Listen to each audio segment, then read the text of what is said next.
Hello friends, and welcome to our midweek update for the 23rd of October 2024. And a couple things I want you to know. First of all, tonight we'll start our new adult discipleship opportunity called The Making of a Leader. Marissa Carter will be leading this study tonight, 6 o'clock in our adult conference room. We have our Wednesday night meal before then. Would encourage you to be a part of this study on the kind of the prelude to Joshua's leadership. Can you imagine how difficult it would be to follow a leader like Moses? And so you'd want to be a well-equipped leader. I feel for that a little bit. I came here as pastor in the year 2000, and I followed a pastor who had been here 35 years, Warren Holtgren. And how do you follow that kind of great leader? Well, you hope you have some great preparation. And Joshua is one of those people. There are 7 scenes from his life before he takes leadership. And we talked about that first one on Sunday. Prayer is an essential lesson for a leader's life, that ultimately the battle belongs to the Lord. So there'll be more lessons from Joshua's early life, and encourage you to be a part of this study. So that's Wednesday night, tonight.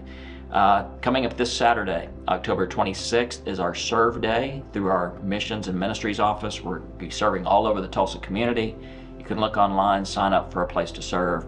This is a chance for us to get beyond these walls and to serve and to love the community as Christ has commanded us to. And then on Sunday, October 27th, is our semi-annual business meeting. I just get chills when I talk about our business meetings. I'm kidding, but this is a part of what we do, and an important part of what we do, because it's during our fall meeting that we approve our ministry plan and our ministry budget for the next year. So if you're curious about how we do things, now, a church is not a business, but a church has aspects of a business. We have budgets, we have plans, we have strategies. If you have questions about where we're going this next year, I would encourage you to be a part of this business meeting. It'll be right after church on the 27th. Light lunch will be served, and we'll discuss our spending plan for the upcoming year. Okay, the psalm for this week is Psalm 91, and this is one of my favorite psalms, partially because when I go to the monastery for a stay, I do occasional retreats to the monastery. This is a psalm they pray every night. It's one of the last psalms they pray before lights out, and that's a nighttime prayer. I'm kind of getting ahead of myself here. If you look at the very beginning of Psalm 91, verses 1 and 2, in fact, I'll read it. Whoever dwells in the shelter of the Most High will rest in the shadow of the Almighty. I will say of the Lord, He is my refuge, my fortress, my God in whom I trust. In those 2 verses are 4 symbols of protection.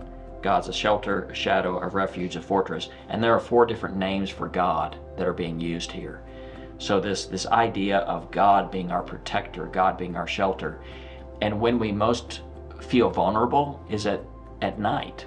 Night is a frightful time for some people, and so we feel vulnerable. This is a time to remind us that God is the one who protects us and the one who oversees us.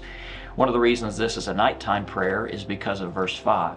I will not fear the terror of night or the arrows that fly by day. Now, we all live during the day where there are real threats. Then we go home at night and we're asleep, and most of the terrors we experience are imagined. So God not only protects us from what is real, He protects us from our own imaginations. In fact, it was missionary Amy Carmichael who said years ago, in the wee hours, all my molehills become mountains. And you probably have had that experience before, that you think about something at night and it seems so big and scary. The next day you go, why was I worried about that? Well, God protects us during the day. He also watches over us at night. And then at the very end, and this is unusual for the Psalms, but starting in verse 14 on to the end, it's God making a pledge of protection. Because He loves me, I will rescue him. I will protect him because he acknowledges my name.